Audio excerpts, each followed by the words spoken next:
वहीं महाराष्ट्र विधानसभा चुनाव से जुड़ी एक और बड़ी खबर, एनसीपी अजीत गुट की जो दूसरी लिस्ट आई है, उस दूसरी लिस्ट में 7 उम्मीदवारों के और नाम जारी कर दिए गए हैं और इसमें बांद्रापुर से जीशान सिद्दीकी को टिकट दे दिया गया है। अणुशक्ति नगर से सना मलिक, नवाब मलिक की बेटी हैं। नवाब मलिक की उम्मीदवारी का बीजेपी पुरजोर तरीके से विरोध कर रही थी, तो नवाब मलिक की बेटी सना मलिक को उम्मीदवार बनाया गया है। और अब से कुछ ही देर पहले एनसीपी में शामिल हुए जीशान सिद्दीकी और जीशान सिद्दीकी को उम्मीदवार एनसीपी अजीत गुट ने बना दिया।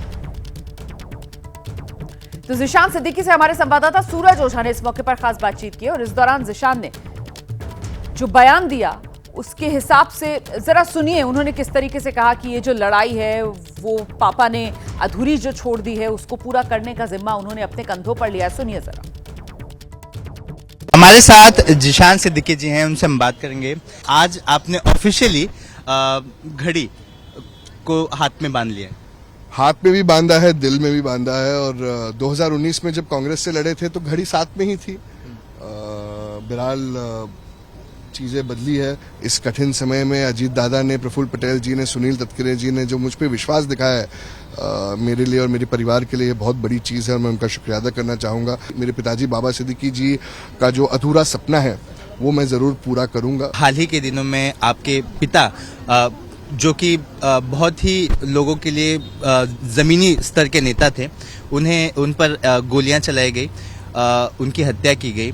क्या कुछ आप इस बारे में जांच एजेंसी से आपको समझ में आ रही? मेरे पिताजी ने जो खोया है, हमने जो खोया है, वो मैं शब्दों में नहीं बोल सकता हूँ। ये सब इलेक्शन, राजनीति सब अलग है, मगर हमने अपने घर का ताज खोया है।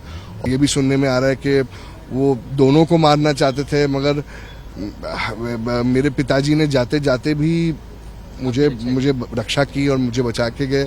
तो एक कारण होगा कि उनको, मेरी रगों में भी उनका खून ही है। और मेरे पिताजी ने मेरी परवरिश ऐसी की है कि कभी भी कोई चीज़ को मैं छोड़ के भागूंगा नहीं, लड़ूंगा और उनका जो अधूरा सपना है वो पूरा करके रहूंगा। और जो लड़ाई वो लड़ रहे थे लोगों के लिए, गरीबों के लिए, उनके हक के लिए, घरों के लिए, वो मैं जरूर लड़ते रहूंगा। आपने ट्वीट किया था और बताया था कि कांग्रेस ने फिर अपना असली रंग दिखा दिया, जैसा कि अभी आपने शुरुआत में भी कहा था कि यूबीटी के प्रेशर में आकर आपकी सीट किसी और को दे दी। हाँ, तो क्या जब ये आपके कठिन दौर में थी तभी भी कांग्रेस आपके साथ आई नहीं? कांग्रेस क्या है कि उबट्टा के लिए इतने प्रेशर में है कि वो कुछ कह नहीं सकती है। उनको शायद से करना कुछ और होगा, मगर महाविकास आघाड़ी ने हमेशा खेल खेले और इस कठिन समय में भी उन्होंने खेल खेले। और कांग्रेस ने भी बहुत सारे वादे किए थे, बोले थे कि अनअपोज रहेगा, ये होगा। ठीक है, उससे कुछ नहीं है। देखिए, मैं तो रिकॉर्ड ब्रेकिंग विक्ट्री करने वाला हूँ, मगर कुछ चीजें कही गई थी, वो ठीक है, उसका जवाब हम वोटों की तरफ से देंगे जनता। और इस कठिन समय में भी शिवसेना उबट्टा ने अपना गुरूर बरकरार रखा। मगर जनता जानती है कि सिद्दीकी परिवार हर वर्ग के लिए काम करता है, हर समाज के लिए काम करता है। और मेरे पिताजी जैसे करते आ रहे हैं, मैं भी वैसे करते रहूंगा और लोग लड़ते रहूंगा।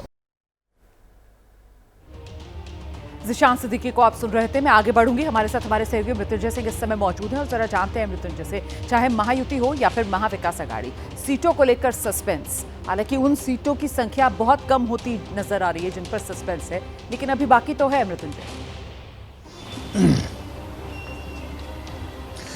बिल्कुल आप कह सकते हैं कि बाकी है, लेकिन जिस प्रकार का पेच एमवीए में फंसा हुआ है वो उस तरह का पेच महायुति में नहीं फंसा दिख रहा है। जैसा सहयोगी मेघा ने बताया कि 11 सीटों पर जो मामला है, आपको बता दूं कि उसका हल किस तरह से निकाला जा रहा है। उदाहरण के तौर पर समझाता हूं, अभी 1 घंटे पहले एनसीपी अजीत पवार गुट ने लिस्ट जारी की है। उसमें प्रताप चिखलीकर करके नेता हैं जो लोहा से उनको उम्मीदवारी दी गई है। प्रताप चिखलीकर बीजेपी के नेता हैं, कल तक वो बीजेपी में थे।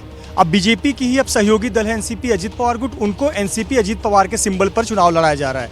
इसी तरह से देखिए, नारायण राणे के दूसरे बेटे हैं नीलेश राणे, उनको शिवसेना शिंदे गुट ने अपने टिकट पर उम्मीदवार बनाया है रत्नागिरी की एक सीट से, कुडाल से।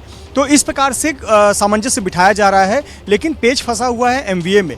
एमवीए में पहले तो ये है कि कौन कितनी ज़्यादा सीटों पर लड़ेगा, क्योंकि एमवीए में एक फॉर्मूला तय है कि जिसके ज़्यादा विधायक मुख्यमंत्री होगा उसका। तो ऐसे पर हर पार्टी चाहेगी कि वो ज़्यादा सीटों पर लड़े। अभी तक तो 85 का आंकड़ा लेकर चल रहे हैं। शिवसेना यूबीटी इस बात पे अड़ी हुई है कि हम कम से कम 100 सीट पर लड़ेंगे, लेकिन ये होता संभव नहीं दिख रहा है। जो ग्राउंड पर फॉर्मूला दिया जा रहा है कांग्रेस द्वारा, कांग्रेस अपने आप को 100 से 105 सीटों पर दावेदारी पेश कर रही है। मामला वहाँ फंसा हुआ है और वहाँ ऐसी स्थिति भी बनती नजर नहीं आ रही है कि इस पार्टी का उम्मीदवार दूसरे पार्टी के सिंबल पर चुनाव लड़े। तो कहीं ना कहीं पेच फंसा हुआ है। एक और भी चिंता है दोनों गठबंधन की, अगर हम बात करें कि कुछ सीटें ऐसी है जहां अभी उम्मीदवार अगर डिक्लेयर कर दिए तो वहां बगावत होने का डर है, वहां दूसरी पार्टी का कोई नेता निर्दलीय खड़ा हो सकता है।